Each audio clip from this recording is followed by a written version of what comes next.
All right.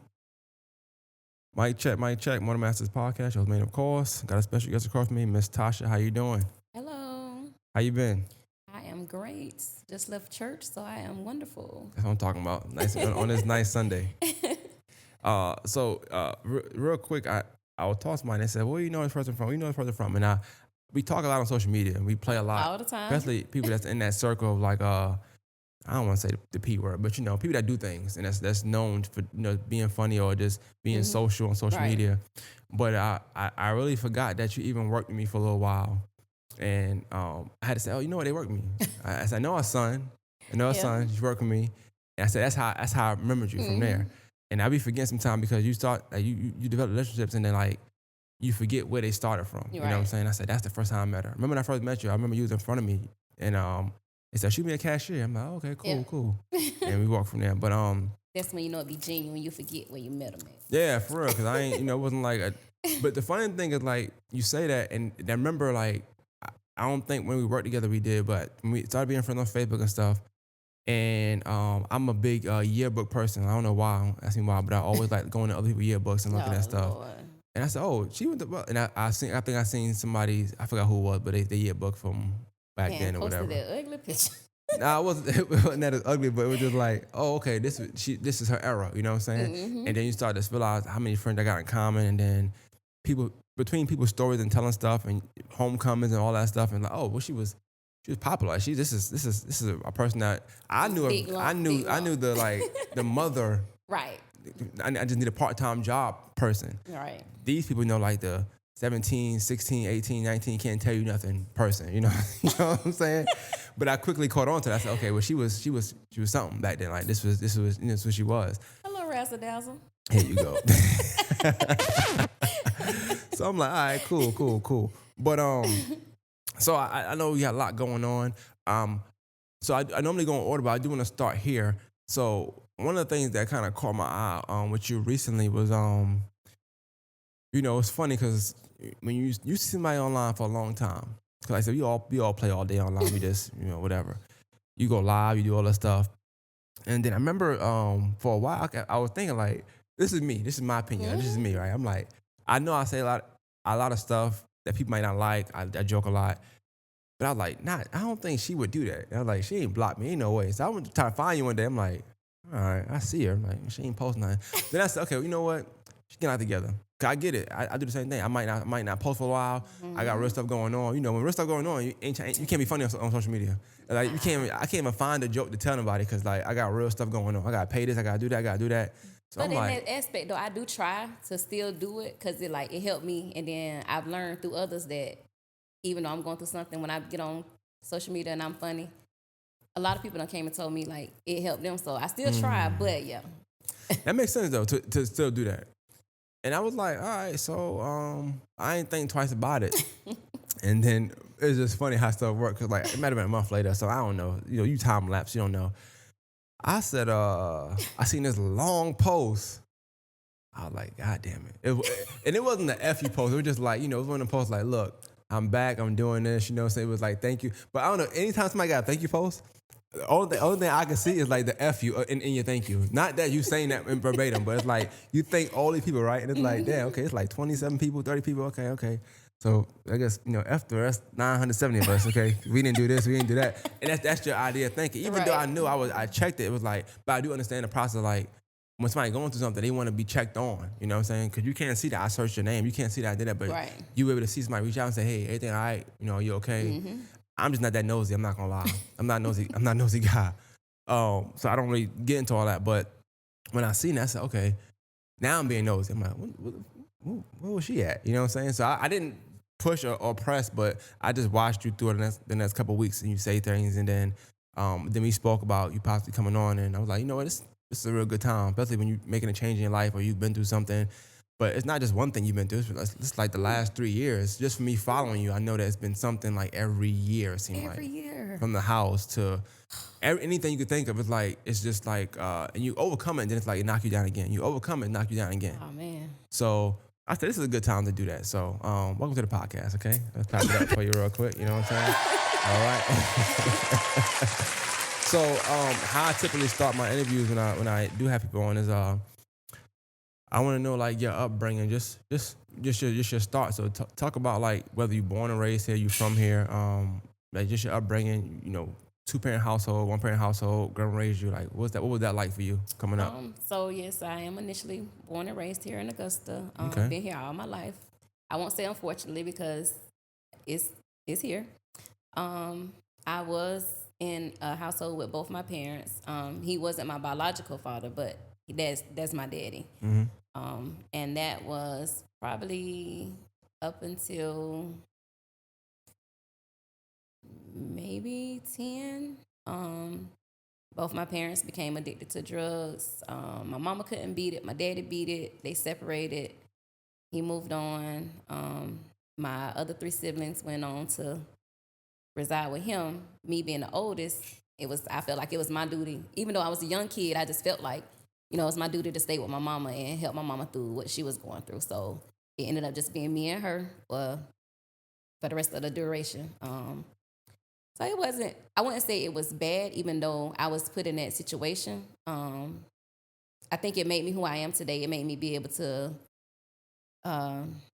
deal with a lot of stuff that I'm going through now, being that I was made to be strong back then at such a young age.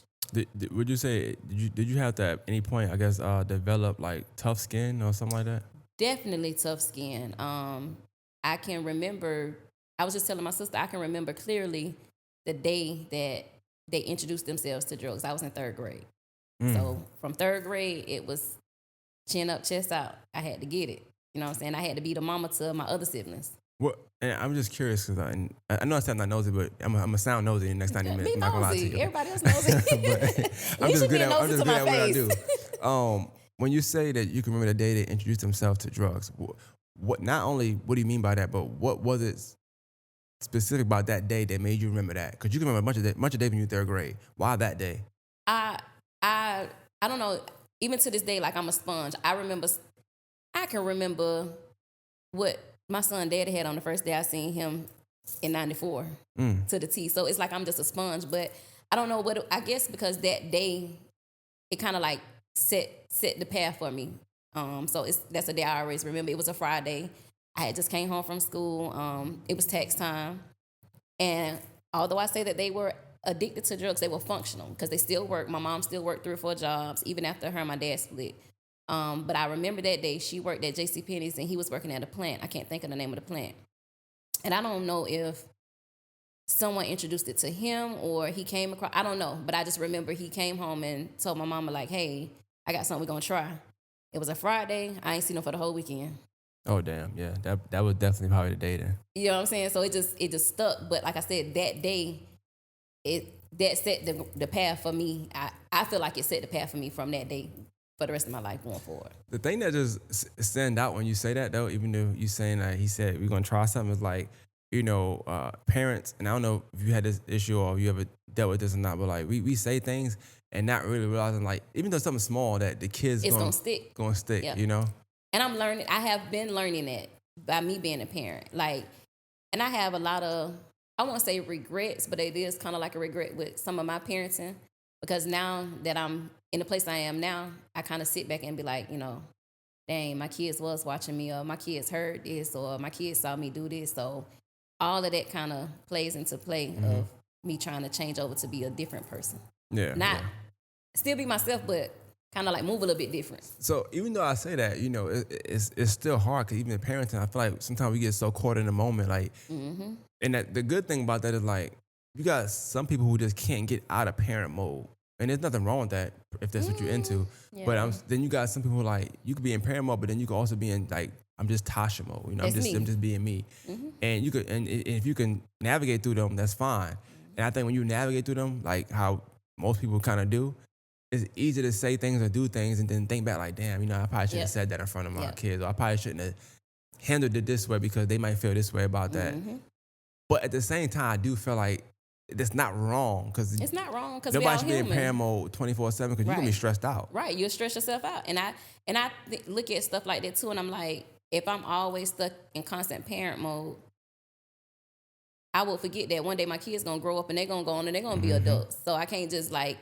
That's why I tell everybody like I'm a parent first, and I feel like I'm a good mother, but I still have to live my life because they gonna grow up and go on about their business. But I feel like in the same breath, or in addition to what you're saying, it's like I think kids need to see their parents' fault sometimes Yep. because not that you gotta be mad at your parent or you gotta always dislike them or not like what they did, but as a kid, seeing something your parent has done or does that you didn't like, I will hope rather it makes you not want to do that or handle it differently. So then you become a better person. I feel like you can't become better if you just seen a perfect parent. Now you're trying to be a perfect parent, and then you feel like you can't measure up. Now you're depressed. As opposed You're to gonna fail. seeing your parent be them naturally true selves and see their faults, see what they messed up at. You're not gonna love them no different. You know what I'm saying? You're not gonna love them no different, but you'll learn from them. That's the only rule to my parenting. Is just be myself. Like, if I have to explain myself to them on the way, I do. And I'm a parent where if I make mistakes or I did something wrong, I apologize to my kids because I want them to know it's okay to apologize when you're wrong. And just because they the kids don't mean I'm the parent, I can't apologize to them.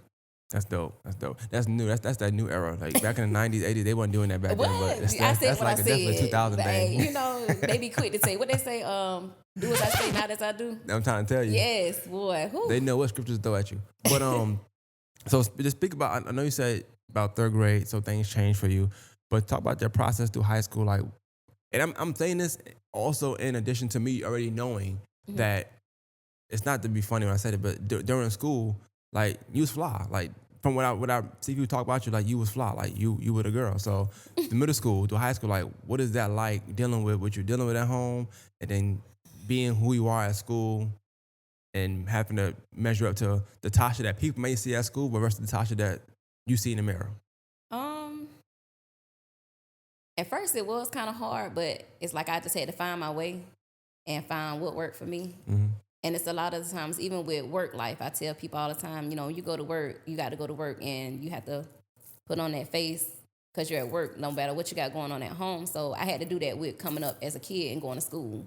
You know, when we were young, people think, oh, her mama on drugs, then, you know what I'm saying, I get to school and you talk about my mama, now we're going to have to tussle it out. So I left home at home, you know what I'm saying? Like, and I had to just be like into the books. I was smart as hell in school. Like, in third grade, I was at Hornsby. I'll never forget, they had a Black History program, you know, all schools back in the day. They don't so much do it now, but had a Black History thing where you had to write about who in your Black history, not necessarily say it had to be somebody of rank. So I wrote about my grandmama. I won over the whole third grade, and I was acknowledged on Fort Gordon. That's what's up. Okay. My teacher took me to go get that award. That's dope. That's dope. You don't hear too many stories like that. Right about their family and winning, because mostly back then, like Martin Luther King, Rosa Parks, it's the usual suspects, you know. Yeah. So I had somebody to draw me a poster, and I did my report on Martin Luther King. But when they asked me to do my own report, I did it on my grandmama. Okay. She actually just died in 21, and she was the oldest living Black beautician in Georgia. Sorry to hear that. She died on a Saturday. She did her last head on that Thursday. Yeah, so she was still actively doing hair. Yeah, still active. Yeah, so even like going through the childhood with my parents being on drugs or whatever, that was my go-to person. I can remember a time clearly. Y'all keep telling y'all I'm a sponge. My mom and daddy got into a fight. I'm at the age now, I know 911 is for emergencies. But even though this was an emergency, y'all know I'm short. I ain't grew too much. I pulled the chair up to the wall. You know, you had the phones up on the wall, you know, the rotary dial, you know what I'm saying, with the long cord. I remember it was yellow. I got up, put the chair up to the wall. They in there tussling. I'm talking about they going at it. I wasn't dialing 911. My grandmama was my 911. I'm going to let her come do. She going to be 911. So when she got that, then 911 was actually called, but that was my 911. Right. I wasn't calling the police. That is dope. But yeah, even having the wherewithal to know that tonight, I'm not going to call a law. I'm going to call my grandma. Yeah, I call my grandmama. Grandmas are so important and essential in our lives. It's just like, even the process of losing one is so hurtful because they mean so much and they fill so many voids in your life that your parents also feel, but grandma gonna feel a little different because it's the second time grandma doing it. Grandma can do it again. She did the first time wrong. Yeah. She can even well, I'll get into that later, so I ain't gonna get into that right now. But I don't want to jump the gun. But so when you in school, did you ever have to was you ever, I guess, ashamed rather of your parents far as coming up to the school or? No. That's why I said my parents, they were functional. Like, even to this day, they don't look like the drugs took over their lives or none of that. Well, my dad is deceased, but even before then, my daddy was handsome as hell. My mama, she pretty. So it was never.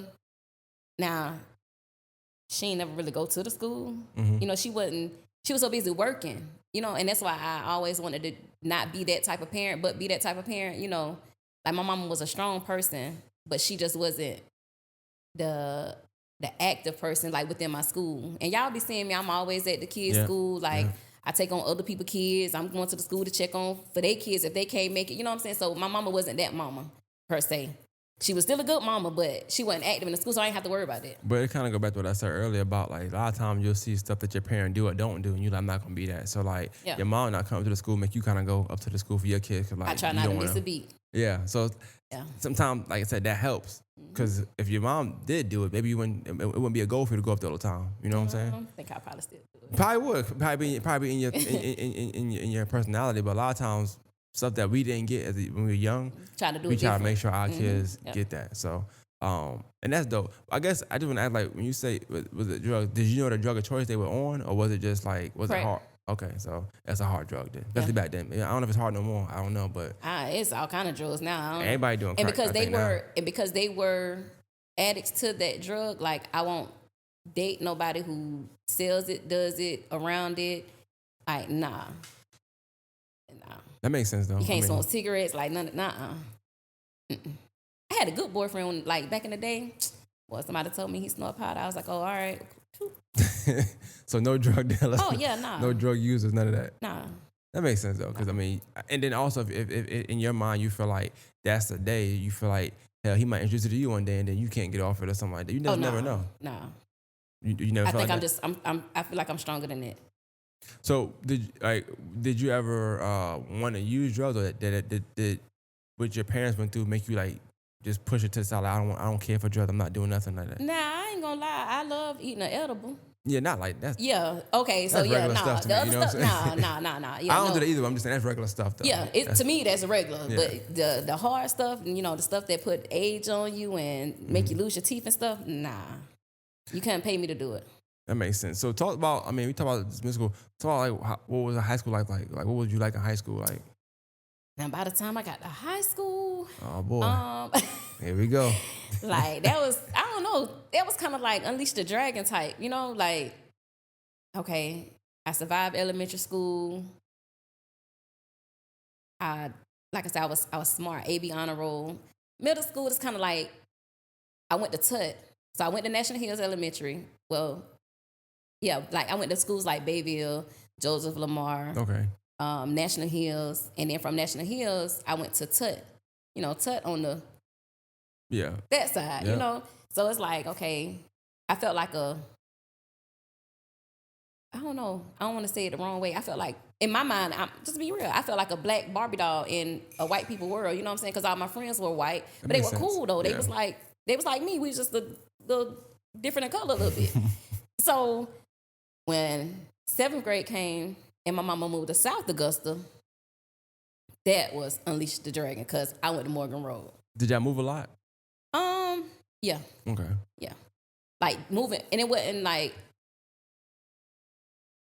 she would get her own, but then it was a lot of times it would be like be with this person, and then like when she started getting it together, it was ours then. Okay, gotcha. But yeah, when we got to South Augusta and I went to Morgan Road, that was like a introduction to a whole nother world to me. And I'm in 7th grade, and I'm just like, it was a culture shock. Like, what in the world? This wasn't going on the other side, And then when I got it, I was like, okay, this probably where I fit in, but let me find my place. Like that makes sense. And when I first got to Morgan Road, I wouldn't necessarily say bullied, but I was kind of like picked on because I guess they thought I was the quiet girl. I ain't really have no reason to open up and let them know who I am. Right. But then I had to let them know, like, hold on. Oh, this ain't that. But I don't know if you're being quiet at all. No, I was very quiet. But that's what I'm saying. When I got to South Augusta and got to Morgan Road, that changed. I think that's when I found myself. You know what I'm saying? Because before I was going to like, I don't know how to describe less aggressive schools. There you go. Yeah. So it was like, okay, cool. I can rock this way too. But when we got over here, it was like, oh, okay, there you go. Did you have to fight a lot in middle school or in high school? Not necessarily in middle school, but high school, man. That was it for you. Yeah, I remember I skipped school at Butler, and I don't know. I think I went through this little stage where, as the old people say, you was feeling yourself. Yeah, and I could see that. I was. My mama called herself punishing me and make me go to Helsingborg. Imagine that. And I'm looking at her like, why would you do this? Because it was like from 8th grade, probably until I was 22, one girl that I beefed with hard to where when I see her, we fighting on sight. I said, well, mama, she go to Helsingborg. What you think finna happen? So boom, she put me in Helsingborg. Like, all right, cool. I made honor roll. Like, all right, I like the school, but I ain't feeling the school because I need to be back with my people at Butler. You know what I'm saying? You got to take me back to Lumpkin Road. I ain't with this. So it got to the point where like, yeah, I'm gonna go to school. I ain't gonna stay once I get there. So you just cuss school every day? Nah, like I ain't gonna call his name. Well, I'm just gonna stay the house on Story Lane. I think it was Story Lane. Everybody who watched this, they gonna know what house I'm talking about. Like that was the cut house. Like the school officer even knew because at sometimes he'll come and turn the siren on and be like, all right, get y'all ass back to school. I know y'all live here. Everybody finna get suspended. So you know how the recording thing call your house and let you know when your child been absent or tardy from school, right? I used to have it down pat. I get home right before it call the house and I pick up the phone. I was a few minutes late one day and she got that recording. She was like, you in school? What? Man, she went up there to their school and the people went to pull up my attendance.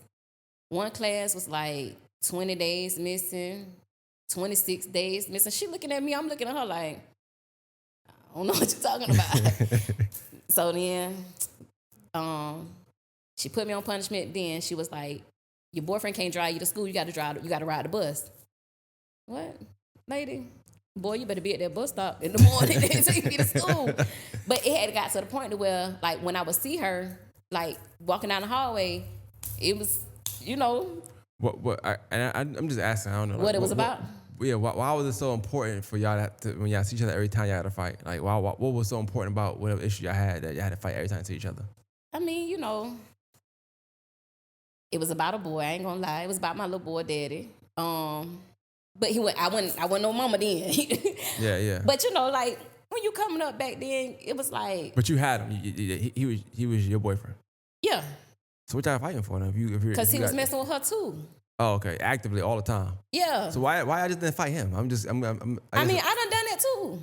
Oh, you just fight anybody. This is what introduced me to like the fighting part. Like, all right, you gonna play with me? Come on, let's go. We finna play. So yeah, like.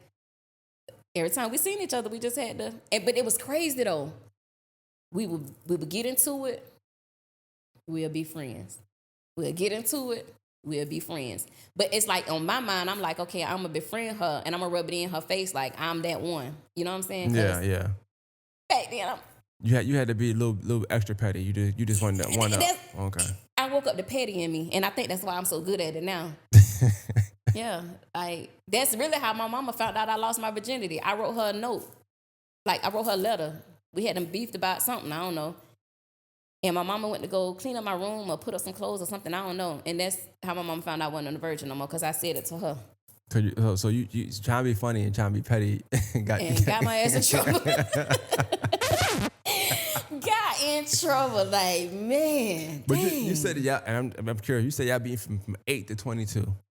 The last time I fought her, I was 22 years old. But 8? I mean, 8 years old. No, not 8. I meant to say 8th grade. I'm sorry. Oh, 8th grade. Okay. Yeah, so 14, I'm tripping. 13, 14. Yeah. Okay. I'm like 8 o'clock. 8 years old. No, I'm sorry. I was saying in my head, I was saying 8th grade, but yeah. 8th grade. Okay, so pretty much all through high school for the most part. Jesus, okay. But you stayed with the guy, the all through high school as well too, though? Or off and on? Yeah, it was off and on because he woke up the demon in me too. Like, yeah. The demon in you. Yeah.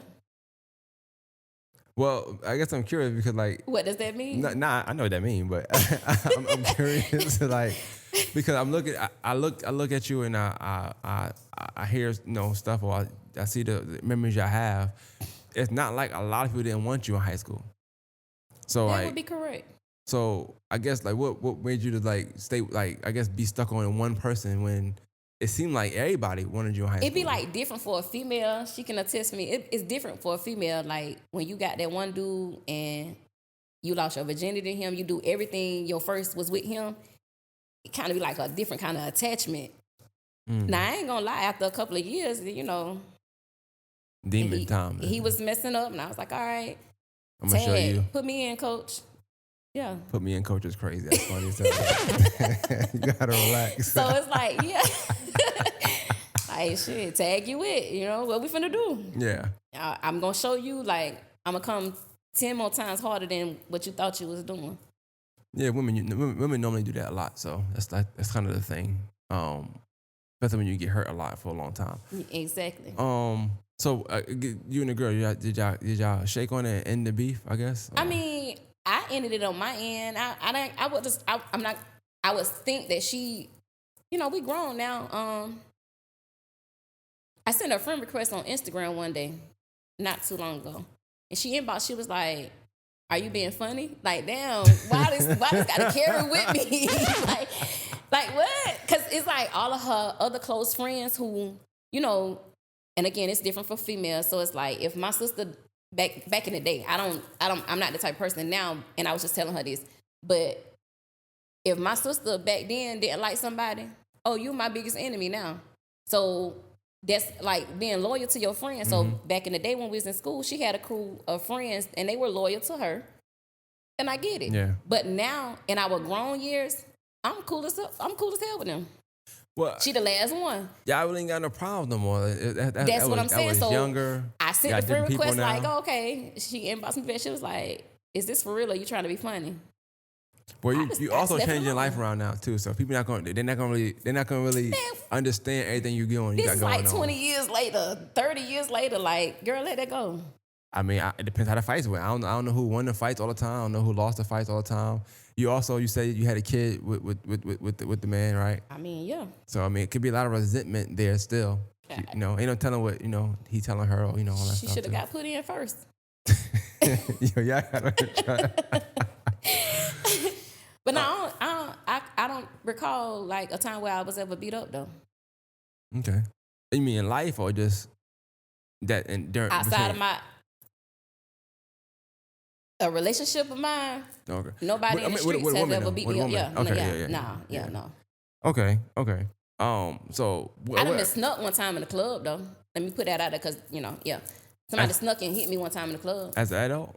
Huh? As an adult? Like young adult. 20, I think it was 20. Okay. Yeah. It's kind of rough. I don't know.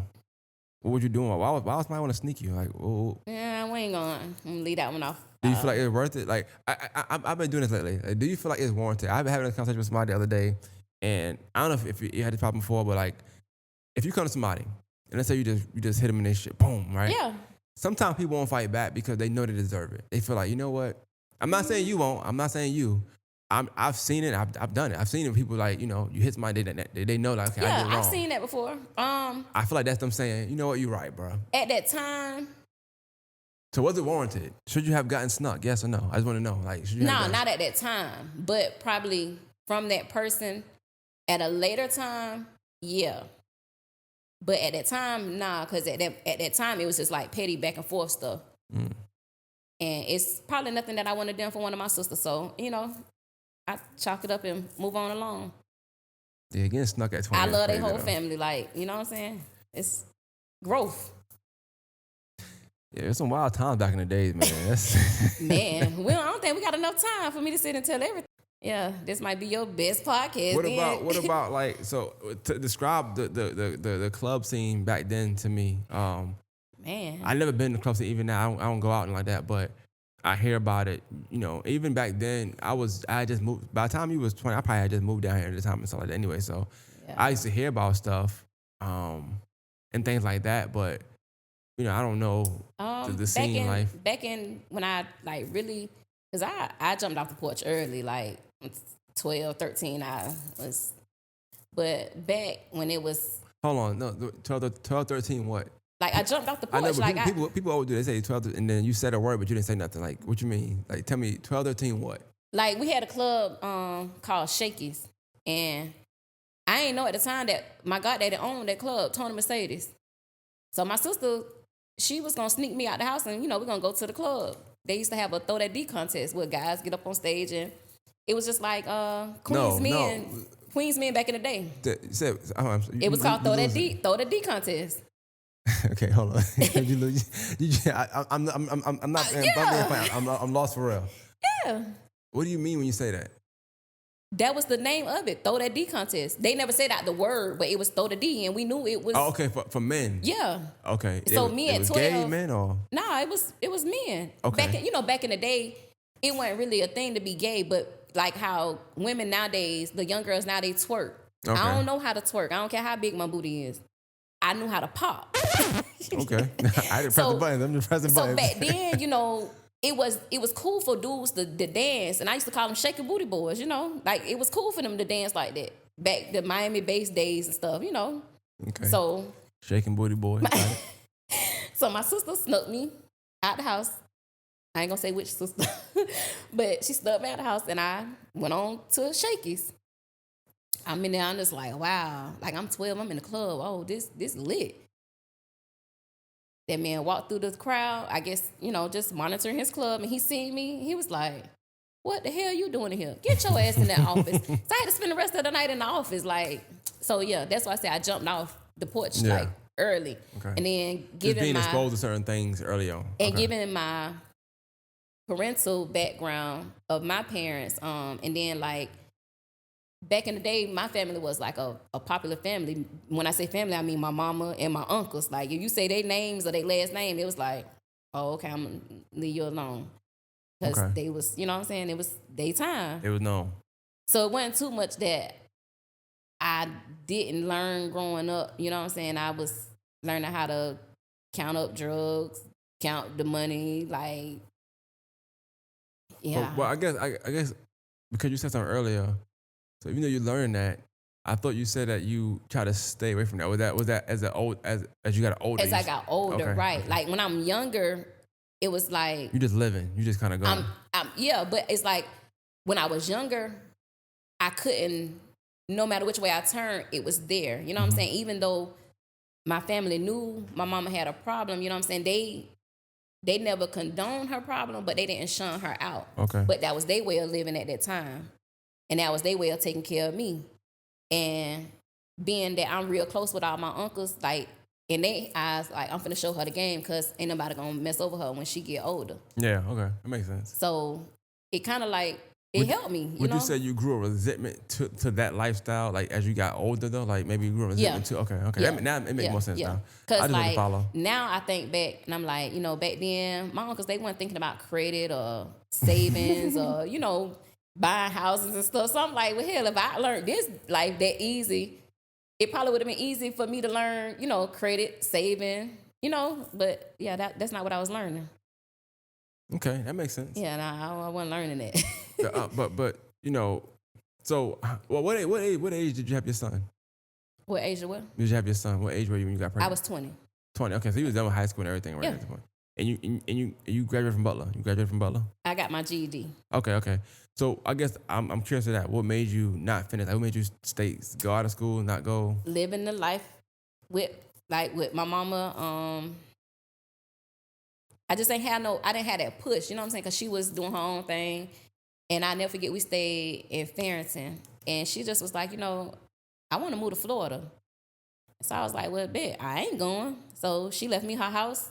I'm 17 with a 3-bedroom, 2-bathroom house. Like, who finna get up and make me go to school?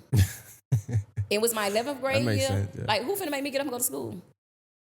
Do I regret it now? Yeah, but like back then, I'm 17 and I got a whole house.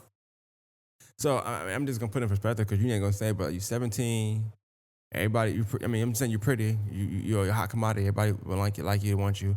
And I know this from hearing the story. Just from hearing the story, like on Facebook, when people type their memories from homecoming or all that stuff. You and a lot of them. And then also like you've been doing a lot of things on your own anyway. So now you probably feel like, well, I've been independent, I'm gonna be independent. But what happened with, like you said, I know, not saying you wasn't in high school, but I know you said most of your school you were smart, you did all this stuff. So like, what you think changed in high school that made you feel like, besides your mom leaving and her leaving the house, that she was like, I'm not gonna go no more. I'm good. I just ain't had that push. Like, at 17, you think you're supposed to have, like, how I know I am with my kids, because my daughter, she's in her junior year now, and how I was with my son, like, as a kid, you want that push, you know what I'm saying? You want to have that active parent, but at that time, it was like I was my own parent. So, like, who gonna come and tell me to do something? So, a couple of mornings went by. I was like, shit, I ain't go to school today. I'm gonna go tomorrow. I ain't go the next day. So I was like, okay, well, shit, a month done went by now. So just didn't go. And then being 17 at that age, they can't make you go anyway. So, I tell a story all the time. It's funny. This is my first ever day move. My first day, but I moved down here. I think 05, 06, something like that. But I remember Tyrus. Mm-hmm. My first time ever seeing him. I was in the counselor's office. He's being so rude. Jesus Christ. But he was like, he was telling him like, yo, I'm 16 now. I'm 17 now. Yeah. I want to go to Cross Creek. And he telling him like, I don't need my mom. He pretty much telling right. like, I don't need my mom to tell you do this. Yeah. I could just leave.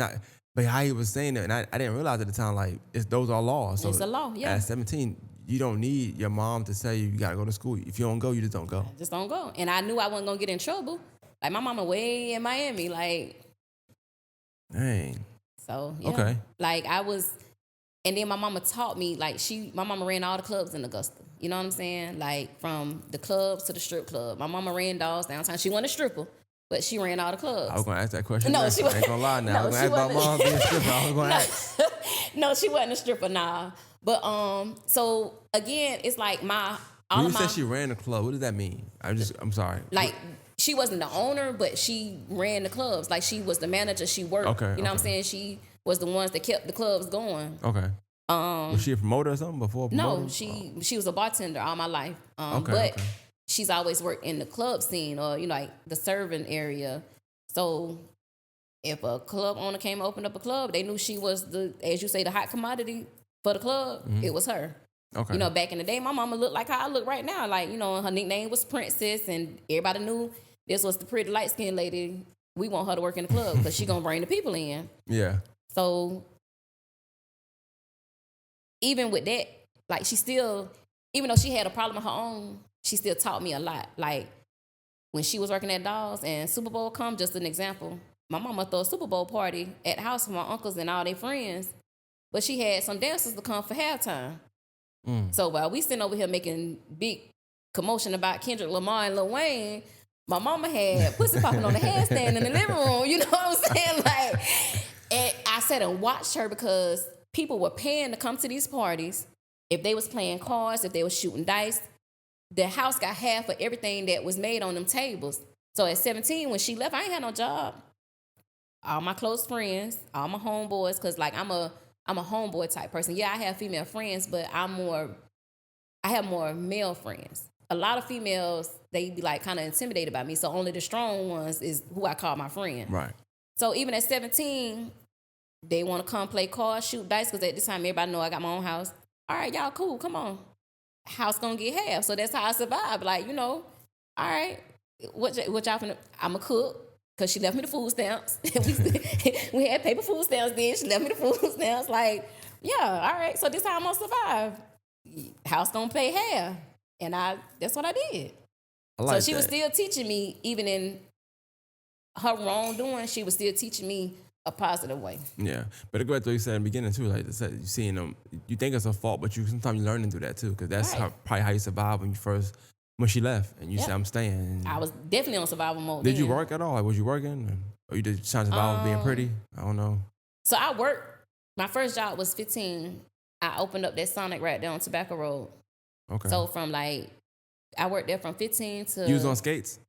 Man. So I wanted to be cute. And then back then, like all of the dope boys, they wanted to come and impress us because, we got to come out to their car. So they would ask for specific girls and, you get the big tip. I tried to be cute one day and went out there. I bust my ass on them skates. I never put them on again. Never. I can't be cute and I'm sitting here falling and this dude right here got all this money in his hand. Like, what? Did you Nah. get a tip? They tip you up for falling or not really? Huh? Did they laugh at you? Like, what was that like? How Oh, did you no, feel? I ain't give them time. Boy, I fell and jumped up so fast. They thought it was part of the act or something. Like, nah.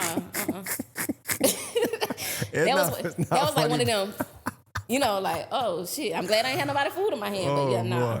Boy. This is on a tangent. I got to ask it because I don't know how to insert it. But I know you mentioned, like, of course you mentioned being pretty and stuff like that. But, like, did you ever have a situation or it hindered you or any type of thing where, like, because not only you were pretty, but you were light-skinned, was that ever a thing? Yeah. Because I know I wasn't grown in the 90s, but I've been around enough to know that's a thing. Yeah. We joke about it now, but it was a real thing. It was a thing back then, yeah. So did people Everybody feel like you took thought their you was nose better up than at the them? red girls because they thought the red girls tooted their nose up at them, but it wasn't the case for me, though. Did you? You wasn't a nose tutor? Nah. I ain't never been a person where I felt like I was all that or stuck up. That was always people's premonition of me, but that's never who I was. Once people get to know me, they be like, yeah, she cool as hell. She down to earth. Like, I don't fit in them categories. It's funny you said that because, like I said, when me meeting you, I never felt that. Yeah. I always, but that I say that, but then also seeing younger, I'm like, I feel like I can see that, but I don't know that person either. So I'm just going off what I'm seeing in pictures and stuff like that. I got that a lot. Oh, she thinks she all that. Like, oh, she got good hair. Like, what is good hair? Like, what? My hair just longer than yours. Now, hold on. Now, like, what you mean? I'm not gonna let you give out that because sometimes people with good hair always ask what's good hair. It's the shit that's in your hair. That's what it is. Okay, we not even gonna play that game. People. But I'm just saying, as a woman, though, am I right? As a woman, like, I don't think it's a such thing as good hair. It's not. It's just hair they want. That's all. It's just hair that somebody else wants. But if you learn how to take care of your hair can look like mine. I don't give a damn if you Kunta Kinte's daughter. Like, you can get this. See that? Why you gotta use Kunta Kinte? You see what I'm saying? I feel like but it's all good. I will say this. In today's time, I think people seeing that more and more now because you'll see people like what we didn't call good hair back then. Right. It's somebody's hairstyle now, and that's everybody want it. Yeah. You know what I'm saying? Whether it's natural, whatever. We call it natural now, I guess, because they'll go throw in the lace front wig like this in a minute, ain't it? Hey, I ain't gonna lie for a long time. I ain't know what wigs was. I didn't know what y'all hair was. No. See, that's why they didn't like you back then. See, it was shit like that. I'm telling you right now. No pun intended, ladies. No pun intended. It be looking good on some of y'all. Just melt the lace down a little bit better, though. Yeah, sometimes you look crazy, though. Sometimes you look Once crazy. it start lifting, baby, take it off. So 17. I think you did good though. 17, on your own, and you didn't have a baby till you was 20. Yeah. Most people did 17. And it wasn't a mistake, baby. Let me throw that out there. He wasn't a mistake. Okay, you wanted it. Yeah. Y'all I felt like doing I wanted something at that time. Like I wanted a child who I could give what I felt like I was missing. So yeah, he wasn't a mistake. Okay. We just couldn't get pregnant because his daddy smoked too much damn weed. And then he went to jail for a year. He came home on December the 16th. I got pregnant on December 25th. You know you're real good with these dates. I'm trying to figure out third grade, fourth. Yeah. So I ain't gonna say how because it didn't make sense. I did on Christmas Day, I guess. So that was cool. Well, I remember because level 9 used to be stoppers, and we went out to the club to celebrate Christmas. And hell, we came home and we got it in, and we got a baby. Okay.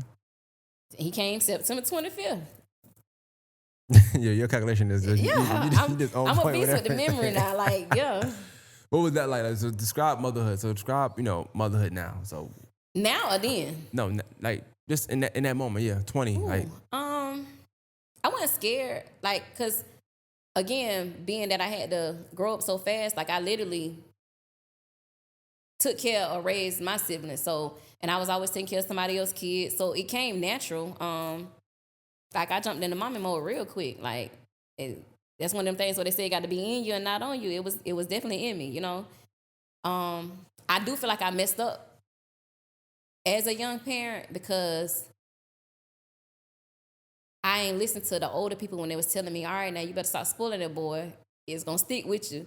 And man, when he started getting older, like his needs and wants started like overpowering what I was able to do at some time. So it was like, dang.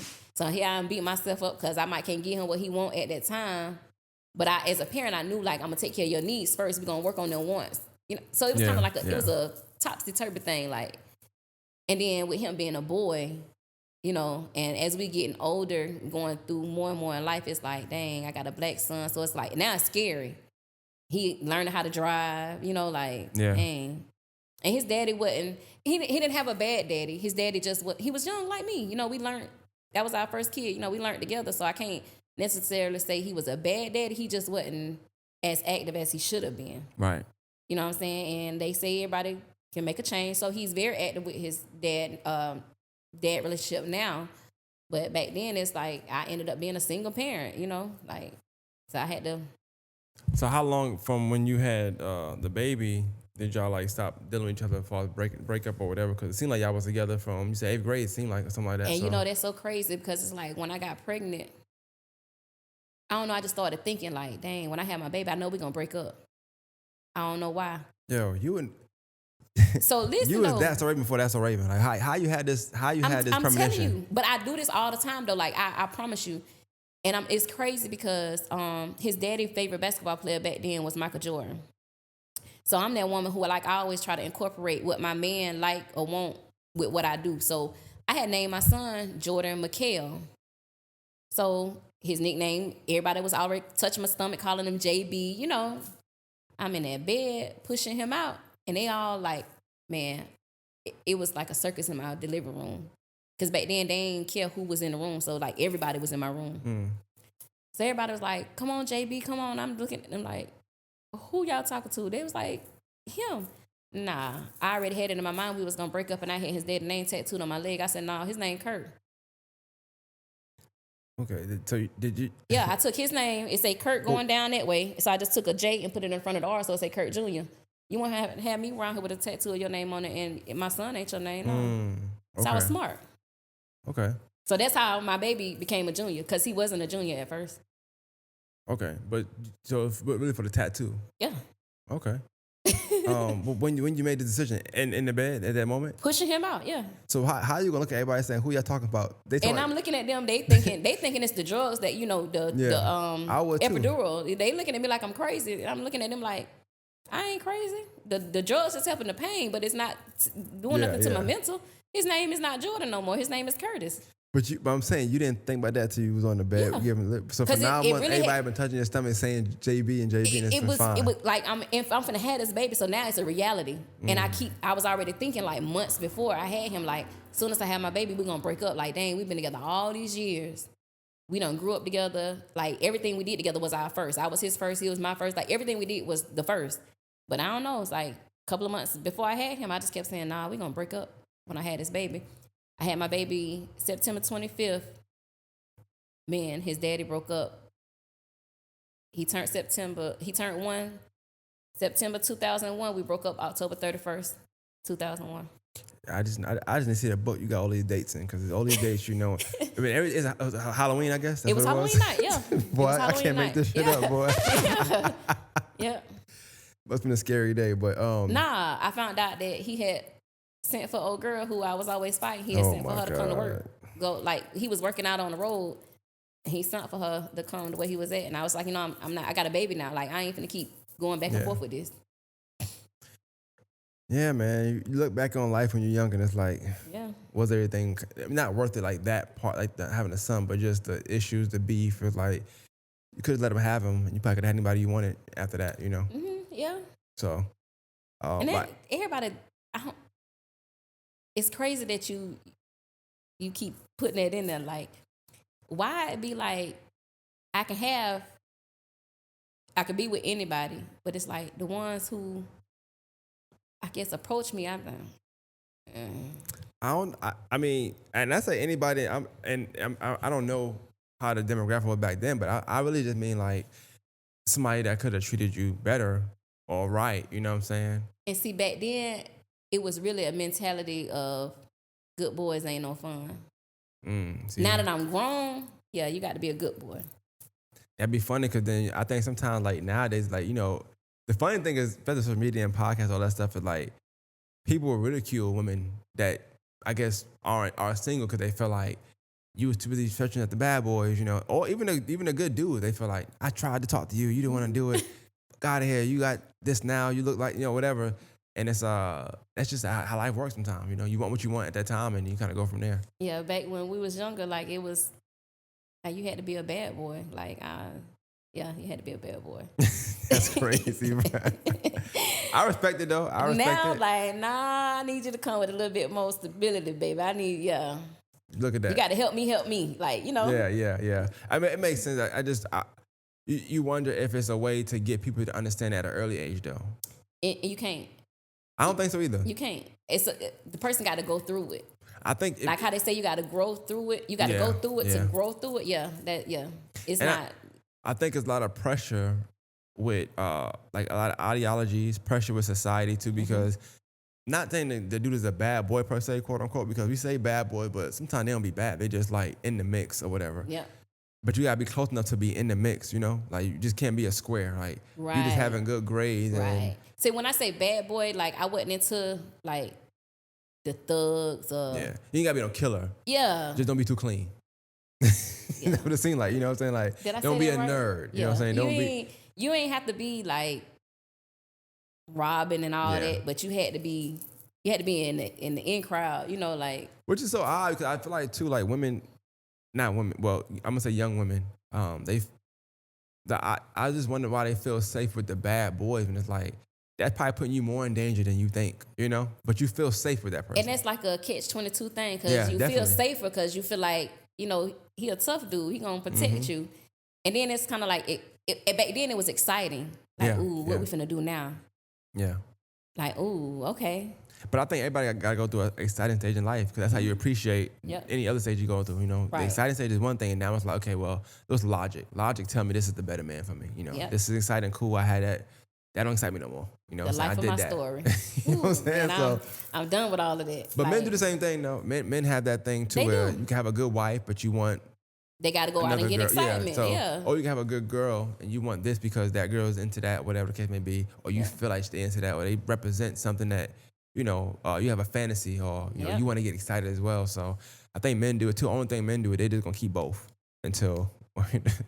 one fall off. One gonna fall off. Women just gonna go to the one that they want, you know, at the time. And that, well, sometimes it depends. It depends. Because if she can keep him for a long time, she gonna keep him. Yeah, you know, y'all definitely to the grave people. Women to the grave, boy. If y'all get caught, baby, listen. Y'all never get caught. But the good thing about women is that just don't come around me with no polygraph test. When women get into it, normally it's like friends tell friends business a lot of times. A lot of times when something do come out, your friend done said something because y'all fell out. That's why the best thing about that relationship is when they fall out, you know that you're going to get all the information most times. Or if they're a hater. If they're a hater, every single time. Every time. I might not go right-handed, but you know what I'm saying? You got the wrong friends. Every time. Definitely. Or if they want your man, so. Every time. So like, oh my God. Like, I went through that so much with my little girl daddy. Like, oh my goodness. And how many kids you got? So you got two. Don't say 3, 2. No, I about to say 3. I was there. Because you probably be seeing me always talk about my grandbaby. Well, so damn, how much time done passed by? Because you said your daughter's in her junior year? Yeah. She just turned 16. Oh, shit. Damn. Yeah. She just turned 16. Damn. And my granddaughter turned 6. I just remember she was so much smaller. Mm-hmm. I remember seeing her at the job. We would come in Lowe's, Mm-hmm. Damn. Yeah, she was actually... Time really be flying. Yeah, she was like one or two then. Bro, that's insane. Bro. Yeah. That is insane. Anyway, all right, so you got 2. Jesus Christ. Yep. Time goes by so fast. All right, so at what point did you feel like you're ready for another kid? Like, what was your life like? What was going on? I just kept saying, like, I know my son was getting older, I'm getting older, so I just put it in my head, if I didn't have a baby by the time he was 10, I wasn't going to have no more kids. So, I got pregnant, and I never was the type to believe in abortions. Like, I was always against them. But I got pregnant, and her daddy was like, nah, you know, because I had my son, he had his son. But he was like, nah, we don't need no more kids right now, you know. But it's a certain conversation that we used to have prior. And I was like, nah, you won't talk about me like that, you know? Like, So when I told him I was pregnant, I was like, oh, you ain't gonna say I trapped you, so yeah, we can go ahead. So I went, and I think from that point on, that's when I kind of like just fell out of love with him, because I felt like you forced me to do it so much to say. 6 months later, I was pregnant again. I was like, yeah, kind of pissed me off the first time and kind of made me look at him different. So yeah, because I don't know if it's really his child, so we gonna go. Oh, okay. Yeah. So So that demon time you was on or something? yeah. Gotcha. Yeah. She said, yeah, with so much conviction just now, too.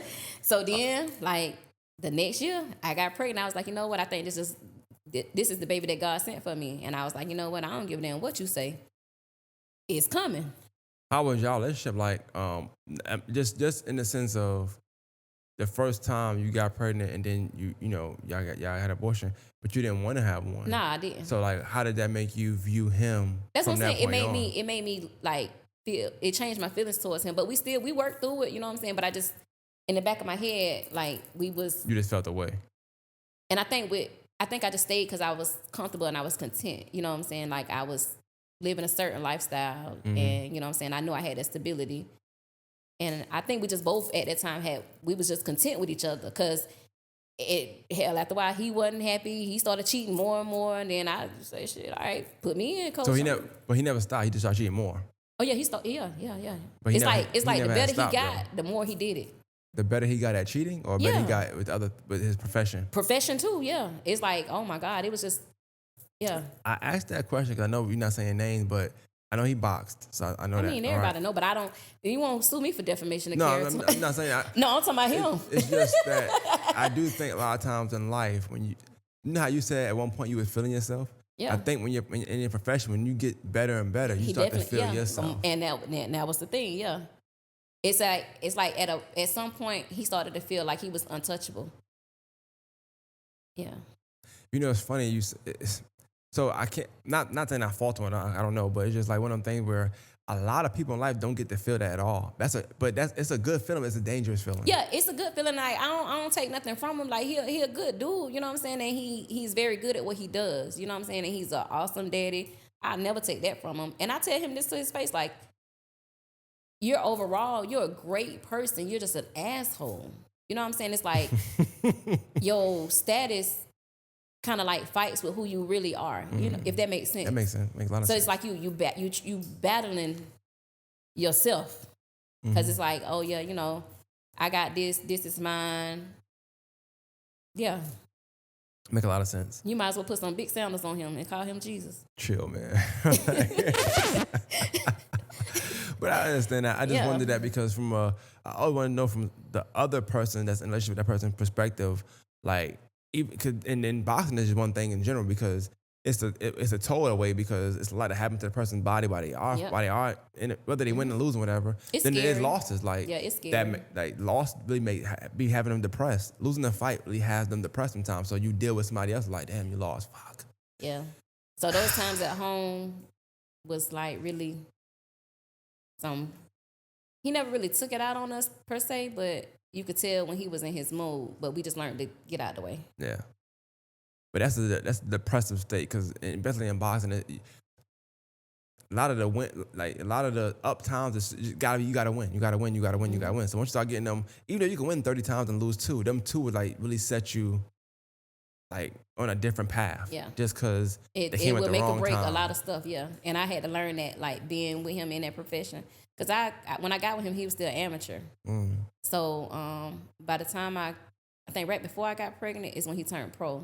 So it's like I've seen the growth, you know what I'm saying? And I'm proud of him as for how far he's come. Yeah. But again, like my personal issues with him, I won't never let that deflect who he is or how far he has come. Right. But yeah, dude, he could be an asshole sometimes. And I wanted to just touch on that because I know you mentioned the trapping part, and I wanted people to realize why you would say trapping because of his profession and what he might have felt like his trajectory was versus, Right. So that makes sense. That's all I wanted to make sure that was in there. Yeah, I ain't want nobody to say, oh, well, yeah, she know what he got going on, so she gonna go and have a baby, and nah. He wasn't even pro yet when you had a baby, so he had just turned pro. Okay. But like a lot of people knew he was on his way because he always. Like, dude started at, like, 11, I think. Yeah. So it was already known that he was going to progress. But, like, I ain't want nobody to... No, I can respect that. But in your relationship, so y'all have a daughter. Mm-hmm. All right. And then, like, I know you mentioned something, and I know it don't have nothing to do with you having a daughter, but you mentioned something about alcohol. Like, you feel like that was something that you used to suppress your feelings. Around what age? Like what time of your life was that? Was it throughout a span of your life or just? Nah, this was like recently. Yeah, this was like 2015, 2016, That's around 2017. the time I met you. So Yeah. okay, wow. Yeah. Around that time. Wow. Yep. Around that Okay. same time.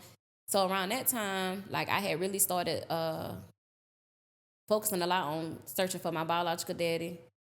I came real close, and I think I still hit it on the mark. I just think his wife kind of like messed with the test, and then when it started putting problems in that side, I was like, this ain't what I was trying to come do. So I'm gonna let it be. I was fortunate enough. I had a wonderful daddy. You know what I'm saying? So I just let that go. But with that, that's when I started having resentment towards my mama, because I'm like, you the one who hunched him. Why you can't tell me who he is? Not thinking like, shit happened. So she might not know, you know what I'm saying? So like I started resenting her, and then around that time, me and him had done broke up, but it was kind of like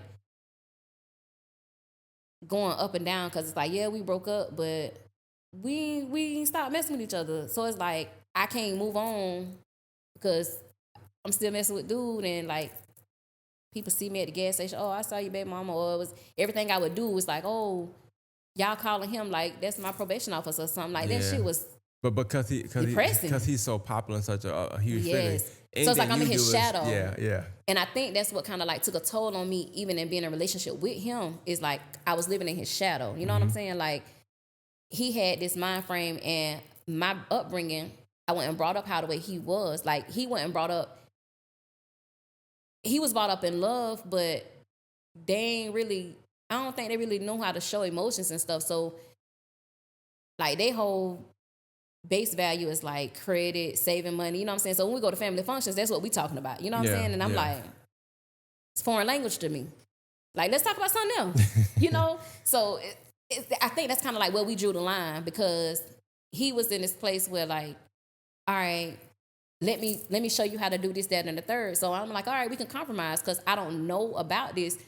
Let's find a way that works and it's going to be comfortable for me to get on your level and learn. But it had to be his way, or it wasn't no way. And somebody like me, like, nah, we got to compromise, or it ain't gonna be all the way your way.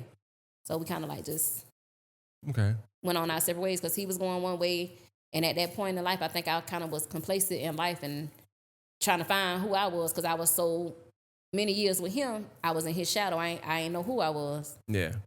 What was that like for you? Because 2015, you think about the boom in social media, which it had been a boom anyway, but that was different. It was more, straight to phone access. We go live and stuff now, so everything is in real time. It's all new to people like us who came from, the computer that took a long time to even get to the next screen. MySpace used to be one of our biggest fights. Because, back then you can make your profile and put that song on there. So, like, my profile was always a shot or aim at the next chick that was on the radar, who I done found out about. Like, my songs on my profile, I always was talking to her or talking to him. Yeah. You know what I'm saying? Or, like, it was like that. But I got Facebook because I was looking for my daddy. That's the only reason. I was looking at Oprah one day, and a girl found her mom on there, and I was like, oh, I'm finna make Facebook. Facebook became another problem in our house. I was like, well, shit. Well, I think social media in general is just, you mentioned MySpace in the song, but like now you can do the same thing on your story. You can post something on your story, you can just post a song. Well, now I never been the type to hide what I want to say anyway, but now it's just like, just go live and tell the world what you want to say. Yeah, that's just the lay of the land in social media anyway. I do feel like it causes more problems when there's problems already. You know what I'm saying? Because if you don't have problems, then the post ain't gonna matter. But once there's problems already, it's gonna hit you where it hurt. Yeah, exactly. And you know how they say the shoe fit wear, so it's step like on your toes. Yeah, like what's this about? So it's like always who's she something. talking about? Calling him. You see what your baby mama put on Facebook? But what about you? Like, I guess because you mentioned a few times in here, like someone's like, yeah, I feel like have you ever been in a relationship where you didn't have to worry about none of that stuff? Like, it was never nobody like doing you wrong or just conniving or deceitful. Yeah. Another woman, you know what I'm saying? Like, yeah. Have you ever had any relationship like that? And then how was that versus the other ones you had? I used to go with Tarando. He passed on in 2007. Like, I was with dude for like 2 years. We never had a debate or argument. And until the day he called me, he was like, hey, I got something to tell you. I was like, what's up? He was like, shit, I think I got a baby on the way. Oh, okay. Now, I could take you cheating on me, because 9 times out of 10, I'm going to get my lick back. But you go have a baby on me, I ain't gonna come back from that because I don't know how I'm gonna treat that baby, and I don't want to be a person that I'm not. Mm-hmm. But yeah, your baby that you cheated on me with can't come to my house. I don't want to have no dealings with it, no nothing. So I was like, all right, that hurt. Yeah. But yeah, you know where we going after this. But even still, I guess, technically speaking, that's still cheating, though. So. Yeah. So I broke up with him because the fact that you told me you think you got a baby on the way. So I don't want to keep on going with this relationship. I mean, did he know y'all was boyfriend, girlfriend or something? Okay. Yeah, that's why he had to call and tell me. Oh, but I guess how you said it seemed like he was just like, oh, hey, just.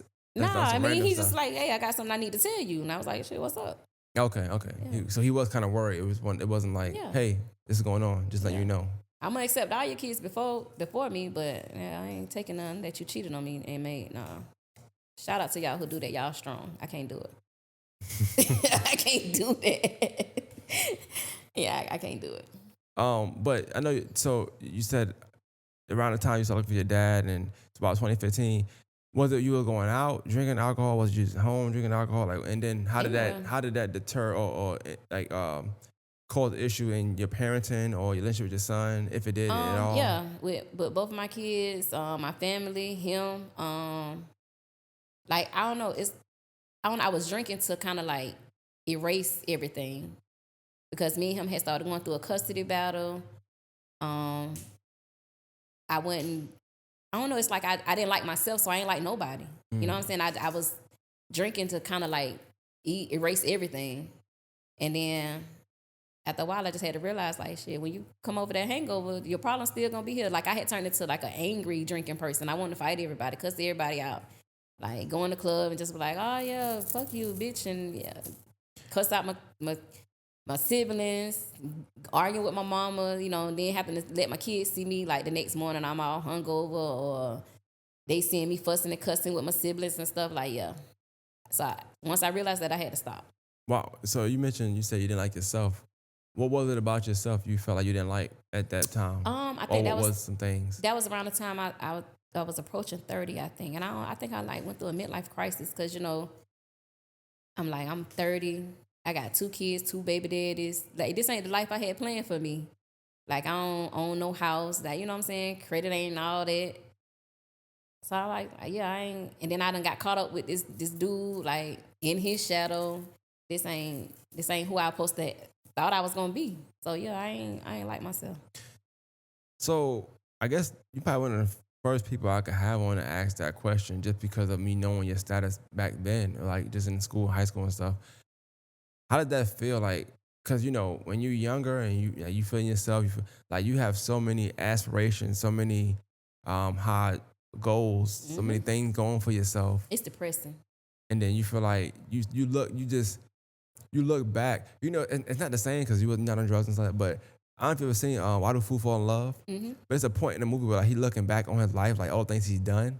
Mm-hmm. It's like, damn, I'm here now. Yep. So that shit don't matter. Like, you know what I'm saying? Like, that's just in the past. I'm here now. And like, I do see how somebody can start to dislike themselves or question their likeness for themselves. Yeah.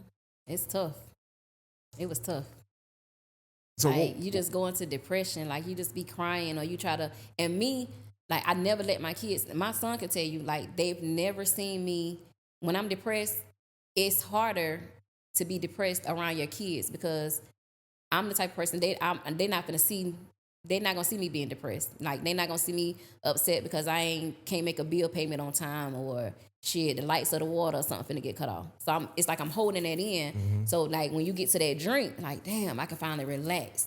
And then you just keep drinking till you don't taste the drink no more. You just drinking. So yeah. And I don't smoke or drink, but like I know people that do, and I don't even deal with women that drink. I don't like to, at least, because right. Not that I'm against it. I just feel like it's things like that. You're gonna go through something, right? Mm-hmm. And you may over intake because you're trying to it's easy to suppress something, or it's easy to do it. Yeah, and it's like then you make bad decisions. There's just so much that going. It's a trickle effect. Yeah, on that. It is. But you're doing it day in, day out. You know what I'm saying? But no, I wouldn't. I wouldn't. Let me just clarify that for the people. I wouldn't drink it like that. But like when I do drink, I would overdo it. So I went like an alcoholic. Alcoholic drink every day. You depended on alcohol. Yeah. Nah, but we have a function or something. Oh, I'm gonna overdo it. I ain't gonna know when to stop. So that was it. Yeah. Okay. I ain't need alcohol to survive day to day, but when I would get me a drink. So you weren't waking up every morning taking a shot, going to sleep taking a shot? No. Okay. That's for the people in the back. Yeah, nah. So I know we talked about some things, and I wasn't sure if to ask. I'm gonna ask it because you put in we talked about it in our thing. So you had a son he was a teenager pretty much. You didn't have him young, but you had him 20. I mean, that's young for our culture, right? Young enough to when he get a teenager, you're still young. Mm-hmm. We grew up together. If you're 34, 35, he's 14, 15. Mm-hmm. Social media is his era now, so he's still on there. And I had a person on before, and I was going to ask her this question, but when we started talking about her life, it didn't make sense. It makes sense here because we talk about so much. We talk about rumors and stuff like that, and you mentioned the list, all right. How did that affect y'all or him, his relationship, or how do you feel like it affected him when they put stuff out there like that, and then you on the list? You talking about the whole list? Yeah. Like, the relationship I have with my kids is a lot different from what other people have with their kids. You know what I'm saying? Like, people say you don't supposed to be your kids' friends, but I think that's a lie.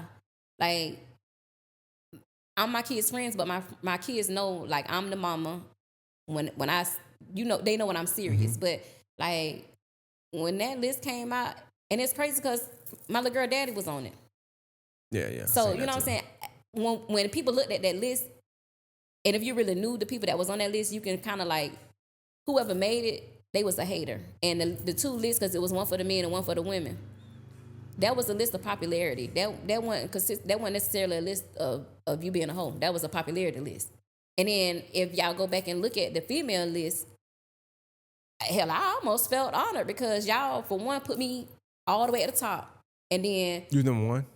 Yeah, number one. And then 2 through 10, these girls was entrepreneurs. These girls had they like own business. They do hair, nails. Like, they be around here popping their shit, you know what I'm saying? They keep their bundles in, nails on shit on fleek. They walk around with the bags.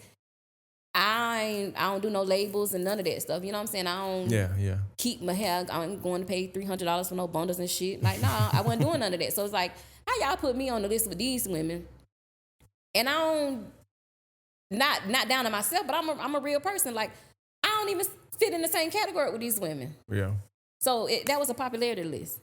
I mean, I thought the same on both ends just because it was popular people.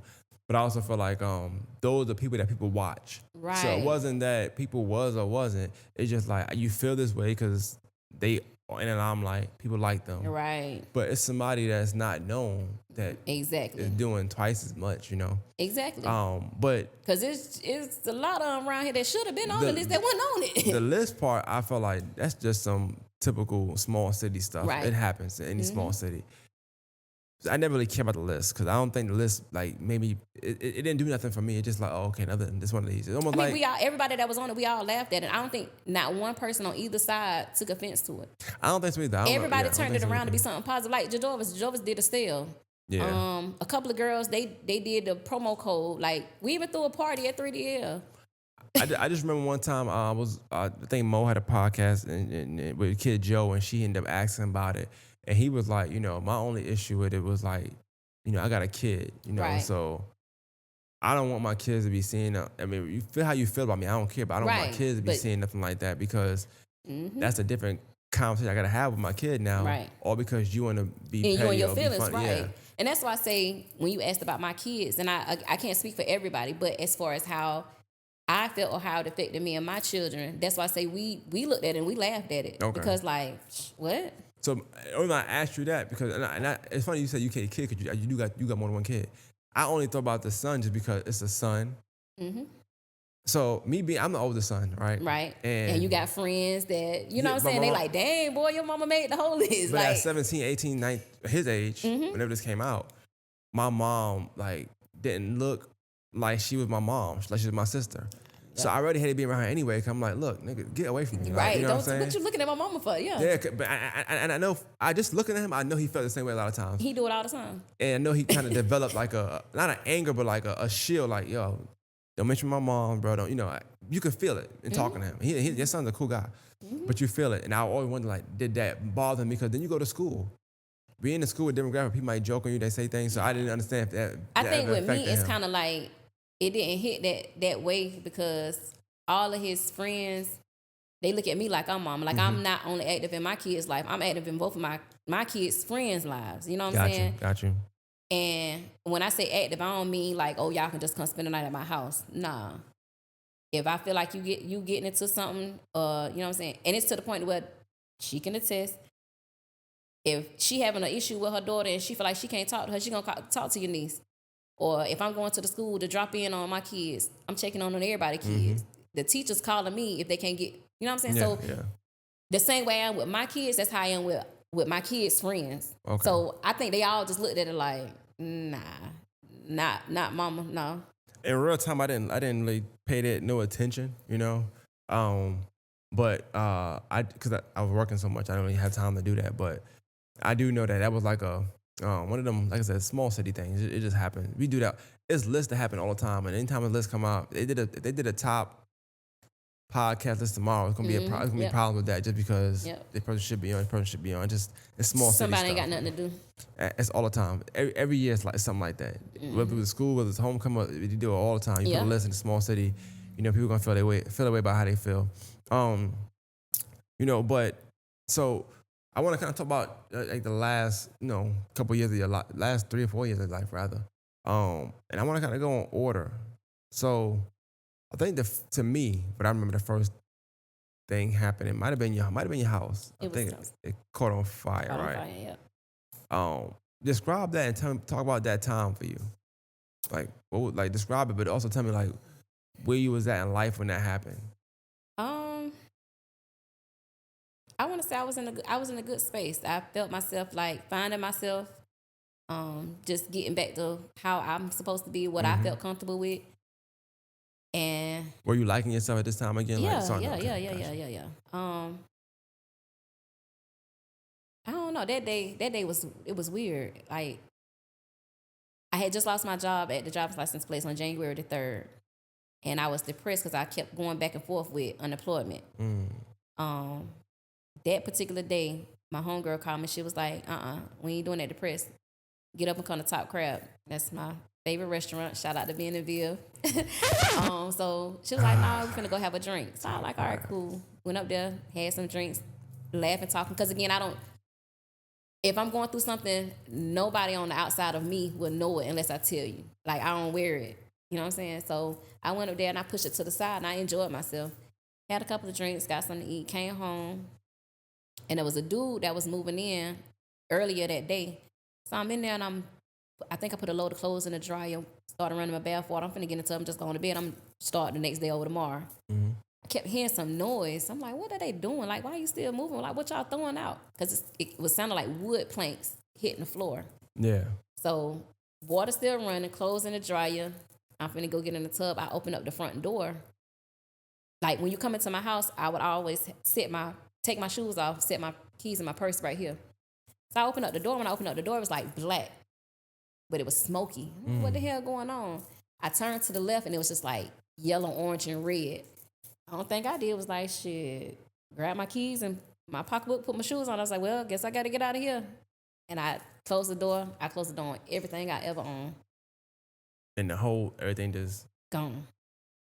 Out of that apartment, I was able to, once they let us back in to see what we could salvage. Crazy enough, my grandmother's fur coat that she gave me, I never wear it, but it's hers. It was in plastic. It was a real fur coat, but it was in plastic. It didn't catch fire. My son's graduation gown, no smudge on it, no smoke, no nothing, no water damage, no nothing. My brother Rasta vest, you know, my brother when he died on the motorcycle, the bikers had framed his vest for me, like the vest that he actually died in. It wasn't touched. And one Brahmin bag. That's it.